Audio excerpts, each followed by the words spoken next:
you, Rabbi from another planet. Please like, share, and subscribe, and ring that little bell. Ring the little bell so you're notified when new videos drop. And I've been watching Doctor Who, which isn't really news to anyone. Okay? I do that a lot. I watch lots and lots of Doctor Who. What I'm watching Doctor Who, I adore right now. I absolutely love, which is this thing. It is the season 22 box set. It is fantastic, right? It is the best one. I've got all of them.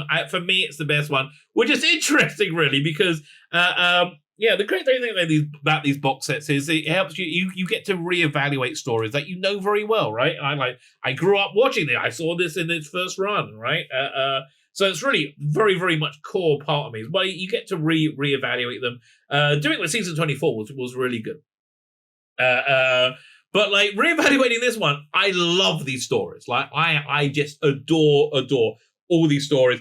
And at the same time, I can see the really, really deep problems running through each of these stories, right? And Vengeance on Varos is a great example, right? So this box set's so good, I got to break these reviews into individual stories because there's just too much on there, right? There is too much on there to get through. And it's all interesting. That's the thing. I'm like, I haven't even gone to Mark of the Rani. I'm going to try and start that today. But I haven't even got onto it yet because these things are just too packed with things I find too interesting, right? So like, share, subscribe, comment, all those things are very good. YouTube likes the sharing. I like the comments. I like the subscribing as well. Thank you very much. I'm very, very grateful. I am pathetically grateful, right? Pathetically grateful for you hitting that subscribe button. I wish that wasn't the case, but that is the case. I am pathetically grateful. So as I said, like, share, subscribe, comment, let me know what you think. Sign up my Substack. It's in the video notes. Substack is a email newsletter. Goes there every day, telling you about all my content, what I'm putting out. YouTube is going to ban me sooner or later. They have done before. I think it's going to be a longer ban next time, so that's going to happen. If you sign up my Substack, you get to find out where I am. I have a Rumble channel. I have a alternative YouTube channel, but that's basically find out. But I give out stuff, free stuff on my Substack, so I would like you to sign up for it. So on Fridays, I'm putting out the now out of print PDFs of the now out of print Virgin New Adventures. I might do some of the missing the Eighth Doctor Adventures as well. Why are they out of print? I honestly, are they right for a reprint? Oh, maybe the best of.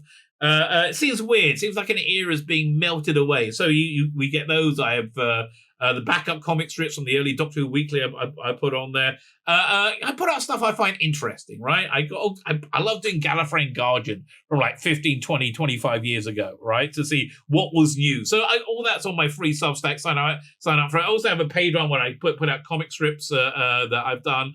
If you want to send me a couple of bucks, don't restrain that urge. Okay, do not restrain that urge.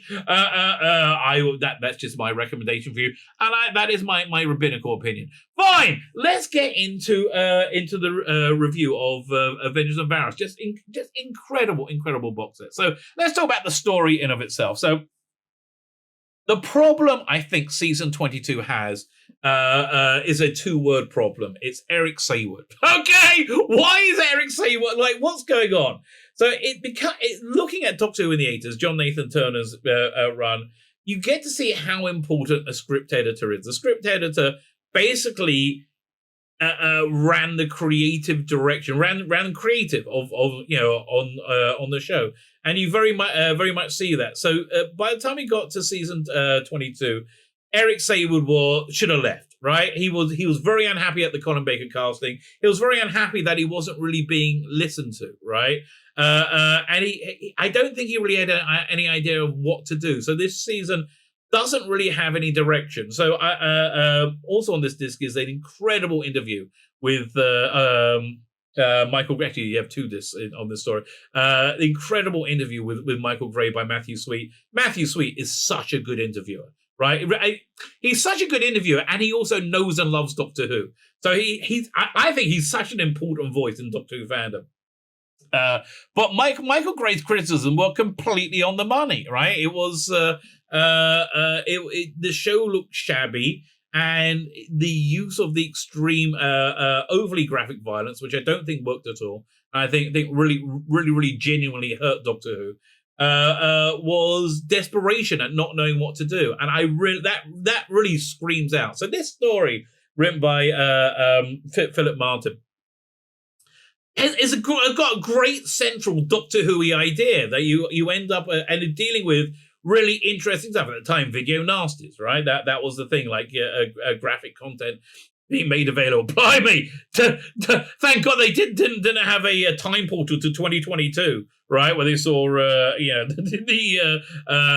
family friendly drag show. So all the other weird stuff we have today. That's very, very normal, right? But he was saying he used that as out of desperation because he just had no idea what to do, and it really, really does show. So Philip Martin had a very kind of good Doctor Who-y idea in that he puts the Doctor into a series of death traps. Like the Punishment Dome is essentially a series of insane death traps designed to kill the Doctor, which he's got to think his way out of, right? So there's lots of jeopardy going all the way through it. Great idea, right? Really, really good, good idea. But then it just got lost in the hyper violence of the season, and I think the lack of understanding of the character of the Doctor. Like he does casually kill a few people in this. At the beginning, when we meet Jason Connery, who is awful, right? Jason Connery. And I want to be clear. I love this story, right? It's fantastic. I absolutely adore it. Jason Connery is awful in this, right? As he is in pretty much everything. Everything I've seen him in. Man, he went on to Robin of Sherwood, and boy, did he make that suck ass. Anyway, so this story really could do with new special effects as well, updated special effects, because it doesn't really make any sense. Where he's like at the beginning, he's all chained up, and again, I can. There's a lot of masturbatory fantasies going on in this episode for pretty much any orientation you might have. This is the episode where you make that might do the trick for you. If you can tap into my headcanon and read my fan fiction Perry and the Time Rotor of Love, it's got everything for everybody in there. Anyway, I digress. The whole thing was like building up for the laser beam to kill him just doesn't really work. So their new special effects, they could have like crackling, energy, right? And it which leaps out every now and again, and it might have actually made a bit of sense, which it really didn't. But on the upside, you have there's a lot that really, really works. First, it's a witty script. It's a really funny, darkly funny script. I think I would love to have seen Robert Holmes script edited. If Robert Holmes script edited this, it would have been totally different and an all-time classic. And Robert Holmes would have loved script editing this story, right? He would have absolutely adored script editing this story. But the beginning where they get Jason Connery out and then they set up the laser beam, like a prison guard lazily wanders into it and gets killed. And obviously we have the acid tank scene. But again, we got some really moments of greatness as well. Obviously, Nabil Shaban's still fantastic, right? An absolutely fantastic Doctor Who monster. So right for the mid-80s, right? Fantastic performance, right? And I like Martin Jarvis as well, right? And the whole idea. But especially I love the characters of, Etta and Arak, the people who weren't connected. Brilliant, right? We've never seen that before. And boy, did it work. And boy, did it tell you the idea that the author wanted to tell you about how we are complicit in our viewership makes us complicit in the degradation of society. Very, very, very clever. Very, very, very Doctor Who, right? So, interesting story. As I said, somewhat lost in the in my opinion, Eric Saywood's lack of direction. But wait, there's more. There's a lot more on this. So as I said, you got this great interview with Michael Grade, and the reason he gives for casting Doctor Who, 100% on the money, right? 100% on the money. That he says, he has a conversation with John Nathan Turner. He says, have you seen Close Encounters and Star Wars? He says, oh, yes. Yeah, serve the audience. So they don't want the crap you're putting out. And he said, basically all the way through the interview, he said, just go look at it. If you can look at anything, objectively say it doesn't look like shabby garbage, fine. But you can't. And he's telling the truth, right? He is telling the truth. But an interesting thing is, he didn't know he didn't cancel, right? He thought that season 23 would be the last season, right? Or maybe season 24, but certainly not 25 or 26. And he seemed to not know they were there, right? What's a real shame though is I wish Andrew Cartmel, I think he'd already left by then, Michael Gray, but I wish Andrew because Michael Gray he comes right through this interview, has a great eye for what's going to work and what's not going to work, right? He has a very good eye for that. He saw Allo sitting on the shelf when he came in and said, this is going to be huge. Obviously, we're going to make a season out of this. And he was right? He had a real great nose. I wish that like Andrew Cartmel could have said, listen, I understand you hate the show. And quite right. I get it. I think we might have done something quite good here with the Remembrance of the Daleks. Like, I think we might have done something okay, that you might be proud of. Can we sit and watch the first episode together? I think that would have changed. I think that would have changed everything, right? I think Michael Gray would have gone, blimey, this is actually quite good, right? And I think that would have turned things around for Doctor Who. But that was not the case, right? Because in his mind, it was already crap. It was already gone, right? Worth the price of admission in of itself for that interview. But wait, there's more. There's a lot more. Well, you got the commentaries which are also good, always good. Behind the sofa is interesting. Behind the sofa is you have Colin, Nicola, and Terry Malloy watching the story. They quite liked it. They didn't mind the violence. Peter Davison, Janet Fielding, and Sarah Sun go, really? And Sylvester McCoy and Wendy Prevey going, this is disgusting. Like, oh, this is too much. And they're all right. But seeing their reaction is very, very interesting. What else is on there? The Colin Baker year. So this was what John Nathan Turner did after they booted him out of the BBC. He made money for BBC Enterprises instead, doing these years tapes, which were like, but they started off as when you had orphaned episodes, right? You had like one episode or a black and white story. So he put them together, had Peter Davison or Sylvester McCoy do the linking things. But then he started doing the different years, did the cyber years, the Dalek years. So then he started doing the years tape. And Colin Baker years is really interesting. It's him looking at each of his stories and keep recounting his time on Doctor Who. And this was done in the early 90s. So it's still all a bit raw then, right? It's still a bit raw. But a fascinating